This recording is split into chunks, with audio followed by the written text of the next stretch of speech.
Today I want to talk a little bit about hate, rage, and judgment. I think oftentimes people see these emotions as the dark side of humanity and as the dark side of ourselves. We push them, we repress them, we see them as negative, bad, and evil. This creates a shadow self. Parts of ourselves that we aren't comfortable with, that we aren't okay with, that come out in ways that we don't even acknowledge or remember, or that we can't control. And I don't agree with this. I think that hate and rage and judgment have their place, and they are useful, and they are powerful. They can connect you to your values in powerful ways. And so I want to talk about that a little bit. So just coming from a place where at one point I didn't even understand how to judge people.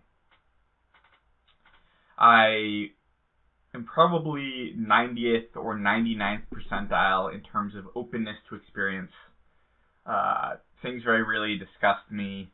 Ways of thinking are very rarely instinctively bad to me. And so for a long time, as we were talking and somebody would judge a certain person or a certain thing, I would sort of say, like, yeah, I see that. I can also see the other person's point of view, and yeah, I get it. And it made me unable to connect with people. Judgment is a way of seeing through a worldview. Okay, judgment is a way of seeing through a worldview and fully connecting with it. If you're withholding your judgment, some people think this makes them able to connect better, to connect with different types of people, but not really, because you're holding yourself at arm's length from that way of seeing. If you can't see beauty and ugliness through a lens, or good and bad, or evil and good through a lens, then you can't truly empathize with somebody who sees that, or hears that, or feels that. So judgment is actually a way to connect with people.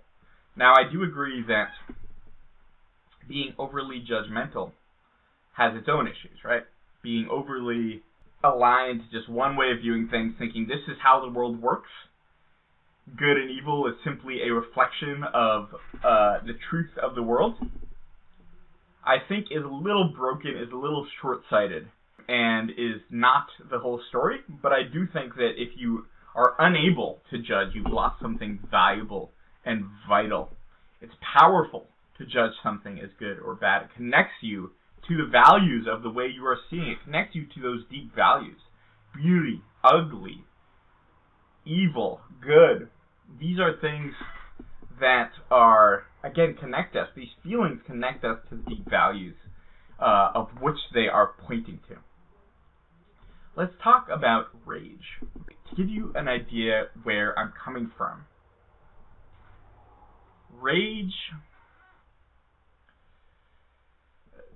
anger is something that for a long time I suppressed. When I was younger, I think I felt rage when I couldn't control myself, and I learned to control myself, and I began to suppress my rage.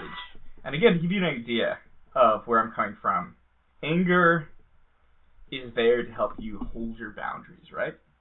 It's there to help you see what's okay with you and what's not okay with you. Once again, it connects you to the values about the things you care about.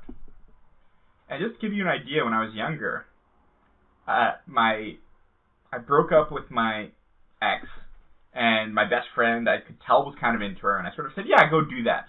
And that's okay, and I don't care, and I don't mind. Not even thinking about what it would do to me or how I would feel about it.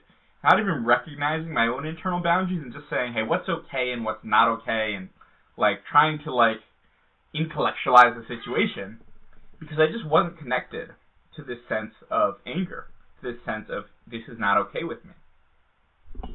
And it was not okay with me, and I was not okay with it, and it led to negative feelings in me. It led to destroying or hurting those relationships. And so when is rage good, right? Anger, I think, is fairly often pretty good to connect to hold those values. But rage is when you let your anger take over. And I think that rage is useful when people are still stomping on our boundaries. We are putting out boundaries, people are stomping on our boundaries, and they're not taking it seriously. Some people, because of how they grew up, their childhood, or their classroom, learned that the only time somebody is truly expressing a boundary is when they express rage.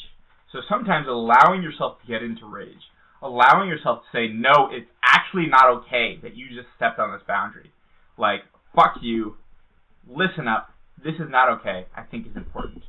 Allowing yourself sometimes to be taken over by that rage, to show somebody that you have that power, that the anger is not an empty threat, is one way to think about this, is, I think, an important skill to have. Let's talk about hate. So hate is the one that I still have, the part of my shadow that I still have the most trouble with. I still am the most suspicious of, scared of, at arm's length from. But I think it's powerful. I think love is so powerful. It connects us to the things we care about.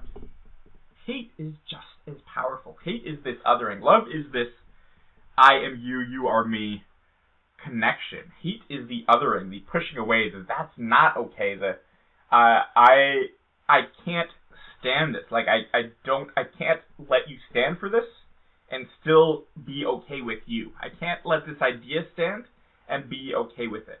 That's what hate is. Hate is that negative. Now, I get the perspective that hate is like, chopping off your nose to spite your face. In that hate kind of feels sucky. You're giving a lot of attention to something you can't stand. And, once again, it's connecting you to that deep value. Connecting with love to your values is only coming at it from one direction. There's a deep richness in the hate. And there's also a deep, important thing there about things you are not okay with. And knowing what you're not okay with. And being willing to fuse with that feeling of not being okay with this thing is really deeply powerful, I think. So hate, rage, and judgment are all parts of our shadow that I think are valuable and useful and powerful. And I'm not claiming that you should have more of them if you do them. I think that the world could use, probably on balance, a lot less rage, a lot less hate, and a lot less judgment. And I think if you have forsaken those, if you have pushed them into your shadow, you're missing something deep. So, play around with that. Thanks so much for watching that. I've been playing around more with being more vulnerable while still sharing some of the lessons I've learned, some bullshit about some things I think I maybe have to impart. And it's new for me, and it's interesting, and I'm enjoying it. So make sure to subscribe, hit the like button, whatever, if this is doing it for you, if this is valuable for you, if you're finding this juicy. Have a good one.